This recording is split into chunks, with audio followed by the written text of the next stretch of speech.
Hola, ¿qué tal? Mi nombre es Juanita Solís Delgado. Soy licenciada en psicología. Estoy estudiando la maestría de psicología transpersonal en la Universidad Antropológica de Guadalajara. Voy a realizar una exposición para la materia de desarmonía desde la perspectiva transpersonal. El tema es alcances, limitaciones y clasificación de los trastornos mentales. El ser humano pasa por un deterioro emocional durante su desarrollo, el cual se ve afectado en sus estados de ánimo, lo cual implica que en sus relaciones sociales, familiares y laborales no adopte actitudes positivas ante cualquier circunstancia que se le presente. Se puede alterar sus estados de conciencia y reaccionar de una manera negativa, manifestando un desequilibrio emocional. En algunos casos pasa por episodios dolorosos, el cual le causan dolor, y si no se libera y sana sus emociones, pasa a ser un sufrimiento personal, presentando síntomas cognitivos, emocionales y conductuales que podrían cubrir los indicadores de alguna patología. Entre los síntomas cognitivos que se presentan en una persona son confusión y desorientación, problemas para dormir, dificultad para tomar decisiones, problemas de concentración y memoria, y la persona empieza a tener un aislamiento. En lo que son los síntomas emocionales, la persona empieza a sentir tristeza, ansiedad, irritabilidad, miedo, enojo, resentimientos. Y en lo que son los síntomas conductuales, la persona empieza a sentir cansancio, fatiga, agresividad, un ritmo cardíaco acelerado, un cambio de apetito. La persona se genera un trastorno mental que son definidos como los patrones de comportamiento que aparecen asociados en un malestar emocional o físico, a una discapacidad, al deterioro en el funcionamiento cotidiano y a la pérdida de libertad. Adoptan conductas claramente desadaptativas, disfuncionales y dañinas en cuanto limitan la capacidad de las personas para relacionarse con los demás y responder adecuadamente y positivamente a cualquier situación que surge en su entorno. Un trastorno mental ocurre cuando en la persona se produce una alteración temporal y transitoria de una o varias de sus funciones o capacidades mentales, cognitivas, emocionales, conductuales, sociales, etcétera, que inciden de manera negativa en su actividad cotidiana, dando lugar a un comportamiento que no se ajusta a lo que socialmente se espera de esta persona. Es muy importante tener el conocimiento de cómo una emoción no controlada puede generar en una persona enfermedades mentales y fisiológicas. La persona siente un dolor emocional ante una situación. Hay un tiempo para sanar.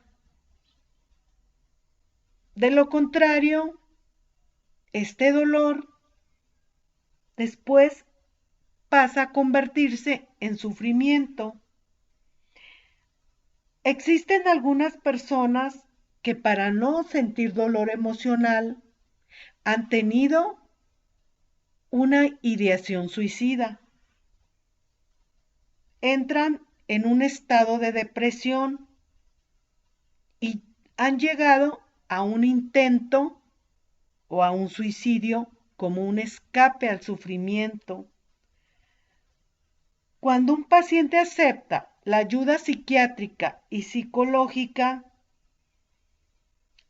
tanto el psiquiatra como el psicólogo, al brindarles una psicoterapia, ellos realizan una evaluación diagnóstica para determinar si prevalece un trastorno mental y poder aplicar las herramientas necesarias para poder contener, controlar o erradicar esos síntomas que pudieran ser normales o anormales. En la Organización Mundial de la Salud se dieron a conocer 2 libros como apoyo a las evaluaciones, que es el DSM-5 y el CIE-10. Es necesario que la persona, cuando manifiesta síntomas en lo que es mente y cuerpo, solicite ayuda psicológica y psiquiátrica para que se le brinde el apoyo necesario para poder controlar o sanar sus emociones, ya que sus estados de conciencia algunas veces se encuentran alterados y lo que se necesita es que esta persona vuelva a recobrar su equilibrio emocional. ¿Para qué? Para que pueda tener bienestar, armonía, paz y felicidad.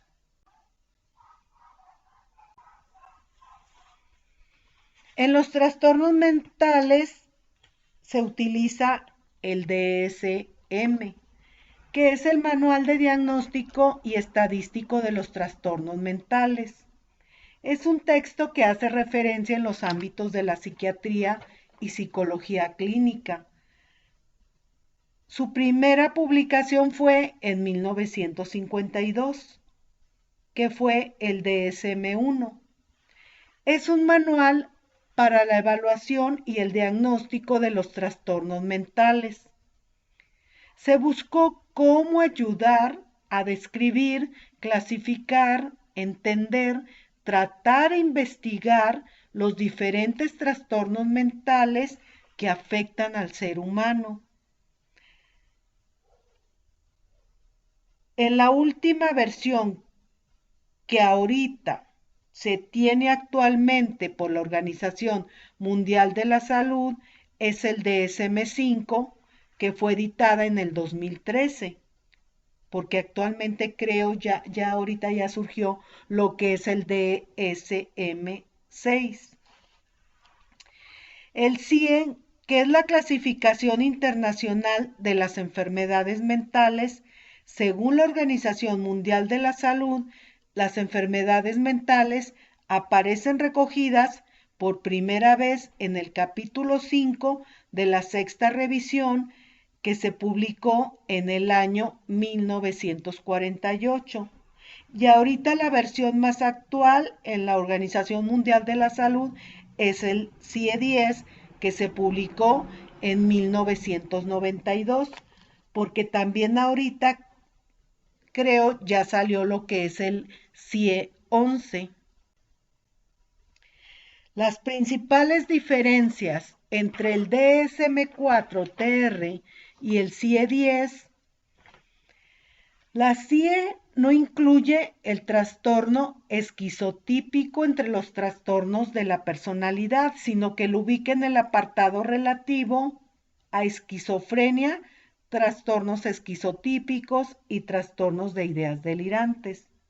El CIE-10 habla de trastorno de inestabilidad emocional de la personalidad con 2 tipos, que es el impulsivo y el límite.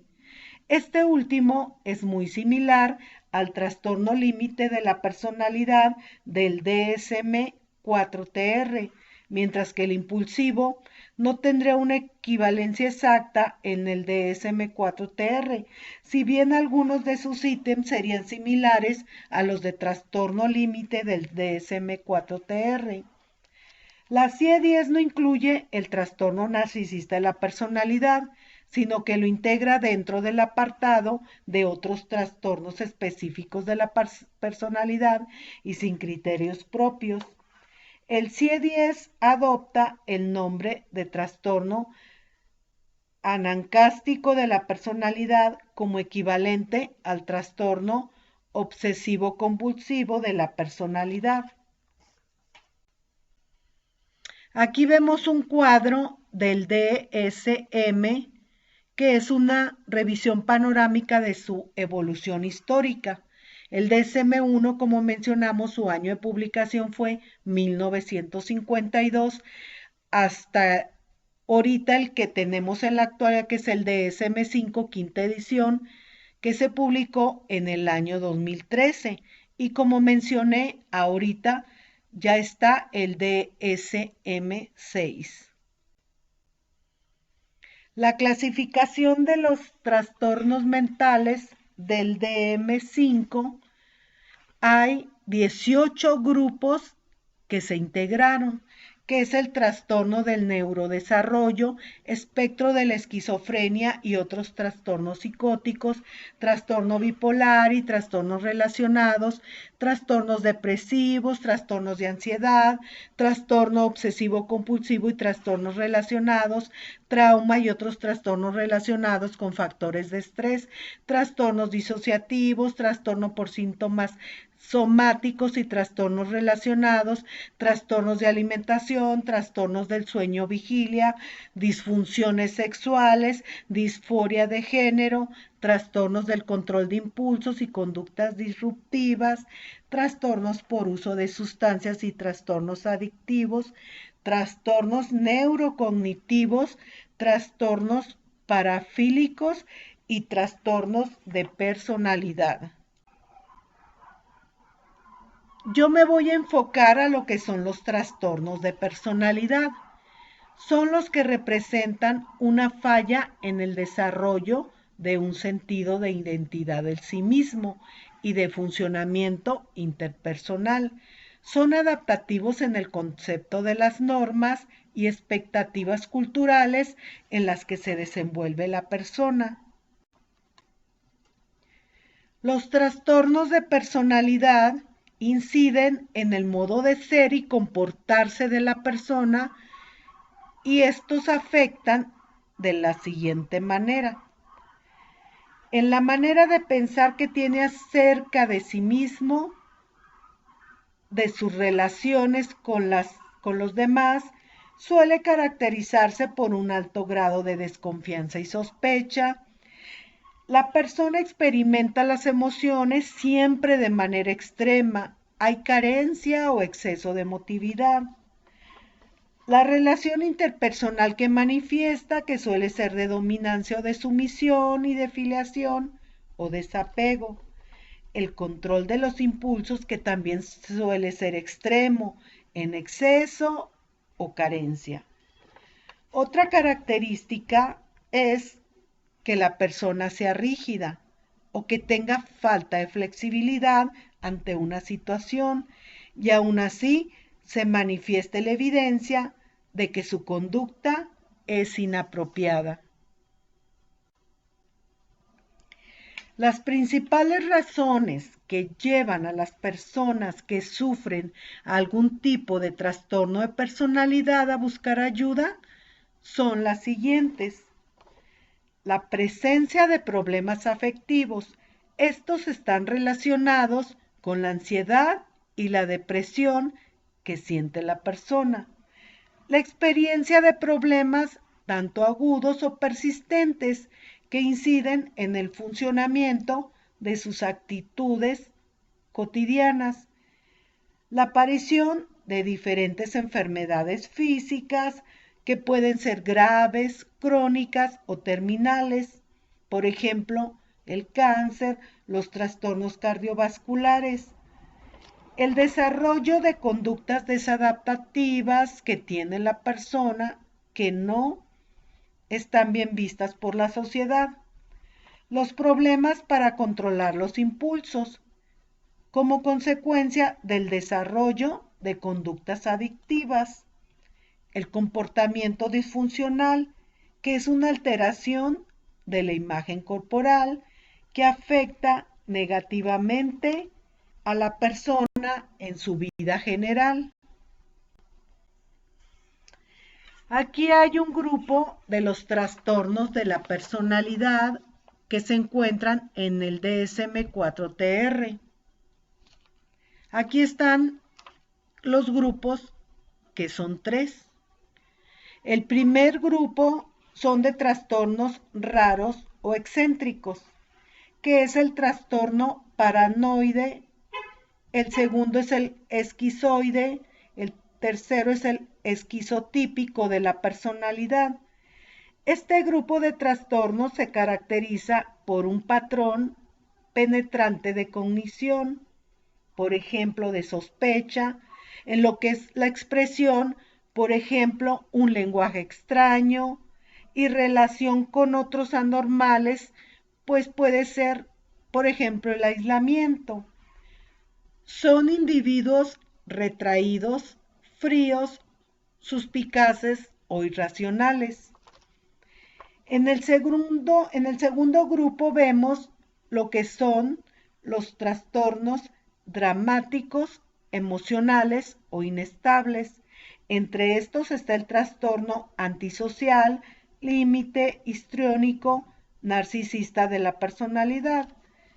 Estos trastornos se caracterizan por un patrón penetrante de violación de las normas sociales, por ejemplo, un comportamiento criminal, un comportamiento impulsivo, emotividad excesiva y de grandiosidad. Exteriorizan sus rasgos con rabietas, comportamiento autoabusivo y arranques de rabia. En este grupo, los individuos son melodramáticos, susceptibles, buscan atención, sus estados de ánimo son labiles, con frecuencia superficiales y muchas veces tienen conflictos interpersonales intensos. El tercer grupo, que son los trastornos ansiosos o temerosos. Aquí vemos lo que es el trastorno por evitación, por dependencia, obsesivo-compulsivo de la personalidad. Este grupo se caracteriza por un patrón penetrante de temores anormales, incluyendo relaciones sociales, separación y necesidad de control. Son individuos ansiosos, tensos y con frecuencia con un control extremo. En los criterios del diagnóstico del DSM-4TR para el trastorno personal, aquí vemos que están divididos en 6 criterios. El primero es patrón persistente de experiencia interna y conducta que se desvía notablemente las expectativas de la conducta del individuo. Este patrón se manifiesta en 2 o más en las siguientes áreas. Cognición, por ejemplo, el modo de percibir e interpretarse a sí mismo, a los demás y a los acontecimientos.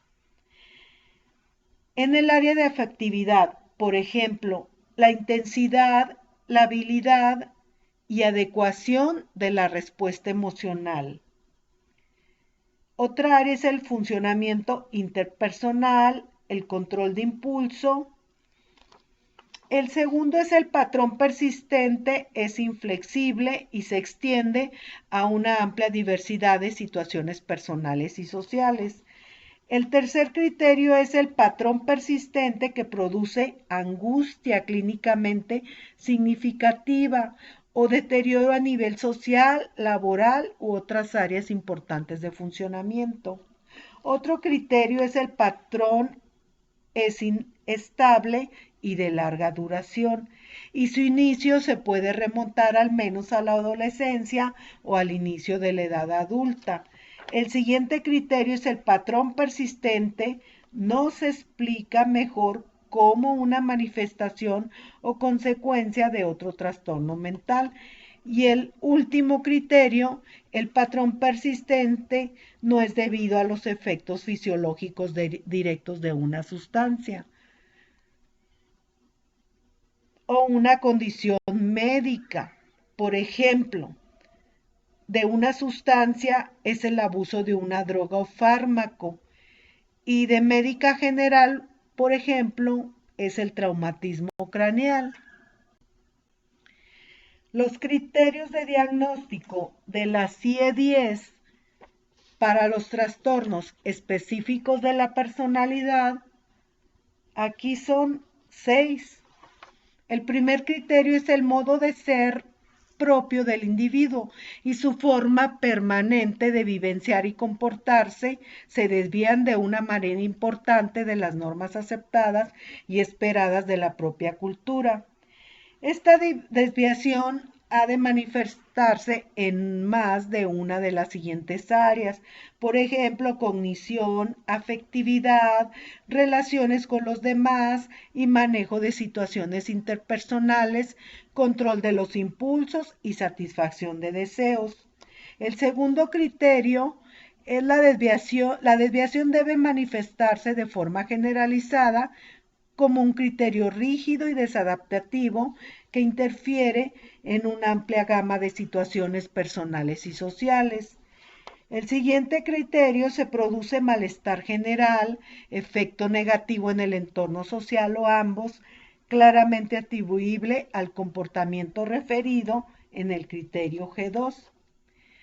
Evidencia de que la desviación es estable y de larga duración, con inicio al final de la infancia o en la adolescencia.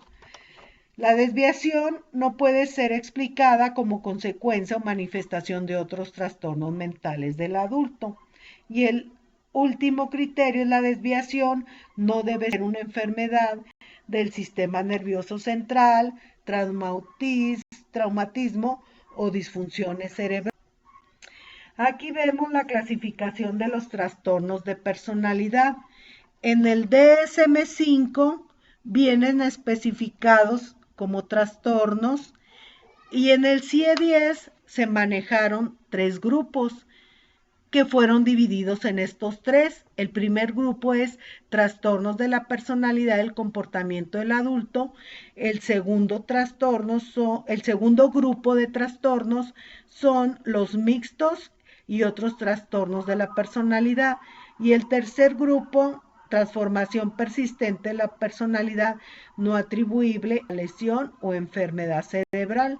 Aquí viene lo que es la clasificación tanto del DSM-5 como del CIE-10. Las diferencias para una evaluación diagnóstica en la ciencia psiquiátrica y psicológica. Para determinar si hay un trastorno mental en un paciente es necesaria la evaluación diagnóstica, que se realice un planteamiento médico para que se desarrolle dentro del ámbito de la psiquiatría y de la psicología, el cual se podrá elaborar sistemas de diagnóstico categoriales, descriptivos y teóricos para poder establecer si existen indicadores o síntomas que se estén manifestando en el paciente para considerar e identificar un trastorno de la personalidad.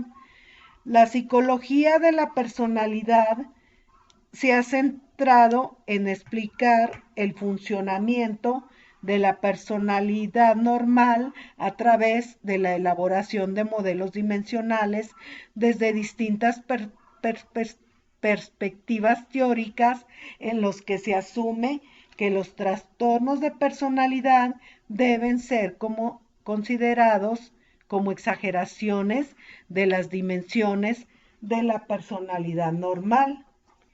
La presencia de un trastorno se define no solo en función de que estén o no presentes determinados rasgos, sino también en su intensidad, frecuencia y duración.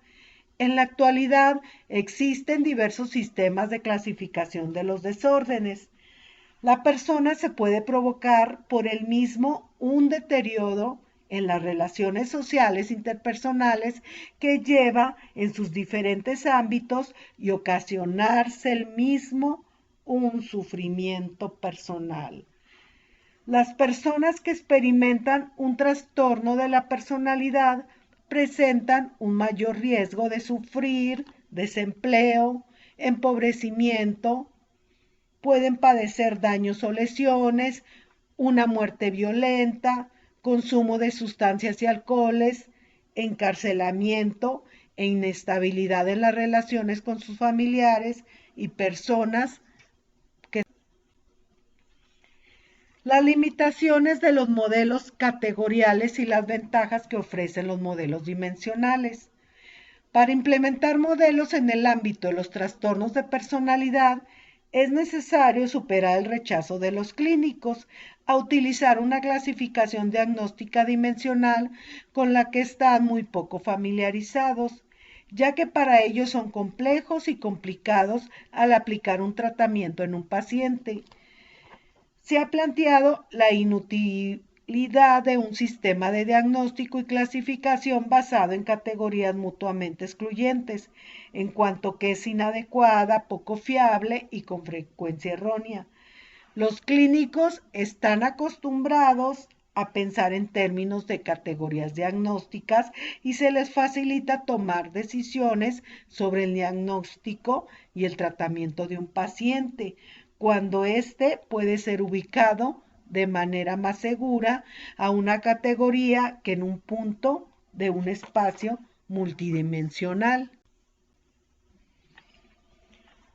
Un modelo dimensional de la personalidad asume lo siguiente. Hay una única estructura de rasgos que subyace a la personalidad normal y patológica. Dentro de la personalidad normal, los rasgos de personalidad muestran amplias diferencias individuales en función de las características personales y el estilo adaptativo de pensamiento, sentimiento y conducta. Las disfunciones de personalidad se caracterizan por expresiones extremas y rígidas de los rasgos de personalidad que suponen una disfunción en la manera de pensar, sentir y actuar. Conclusiones. El ser humano debe vivir con un bienestar emocional y fisiológico, estar en armonía consigo mismo y con sus semejantes. Cotidianamente se le presentan situaciones que alteran el estado de ánimo y le hacen reaccionar de una manera positiva o negativa. En algunas personas padecen algunos síntomas cognitivos, conductuales o fisiológicos que les hace sentir malestar o dolor emocional. Existe una causa, que es un desequilibrio químico en el cerebro. Existen trastornos psicológicos que se relacionan con una enfermedad mental o con problema de conducta del ser humano. La enfermedad del cerebro existe cuando padece por virus, tumores, etc., o cuando por alguna causa física no funciona bien. Y los trastornos orgánicos y algunas enfermedades que se supone que son de origen físico, como la psicosis o el trastorno bipolar. El trabajo del psicólogo para ayudar a una persona que padece de síntomas que están afectando su conducta, actitud, es canalizarla con un médico psiquiatra para apoyarse en la medicación y su labor es conseguir que el paciente cumpla las prescripciones de su médico. La labor de psicólogo es conseguir en el paciente que tenga una mejor calidad de vida,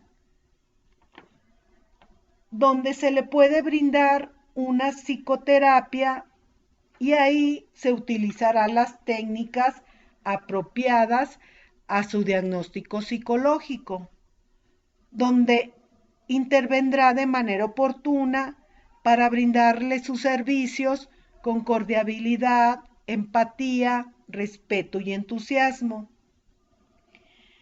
El asesoramiento, los grupos de apoyo y los medicamentos pueden ayudar a las personas que tienen problemas emocionales o enfermedades mentales.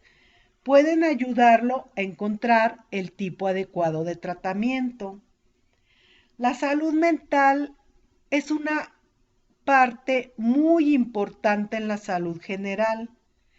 Las personas que están emocionalmente sanas tienen el control de sus pensamientos, sentimientos y comportamientos y son capaces de hacer frente a los desafíos de la vida. Pueden lidiar con sus problemas y recuperarse los contratiempos. Se sienten bien consigo mismos y tienen buenas relaciones. Para tener salud mental es necesario que la persona aprenda a conocerse a sí misma para que pueda autorregular sus emociones, tener un dominio y un autocontrol de sus actitudes y sus reacciones. También se le recomienda que haga ejercicio, lleve una buena alimentación, practique alguna técnica de relajación donde la persona pueda experimentar paz, tranquilidad espiritual y logre vivir en armonía y felicidad.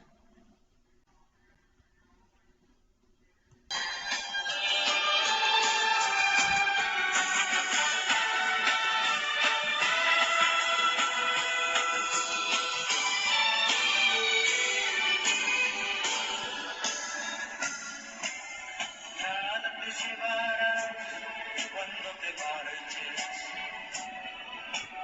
cuando se acerque el día de tu final, vive feliz ahora mientras puedes, tal vez mañana no tengas tiempo para sentirte despertar. Siente correr la sangre por tus venas. Siembra tu tierra y ponte a trabajar. Deja volar libre tu pensamiento, deja el rencor para otro tiempo y echa tu barca a navegar.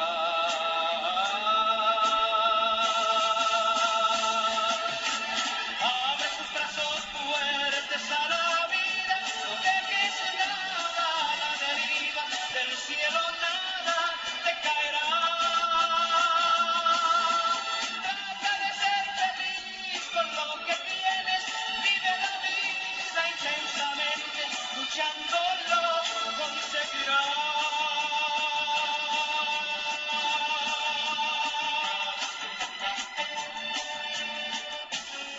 Cuando llegue al fin tu despedida, seguro es que feliz sonreirás por haber conseguido lo que amas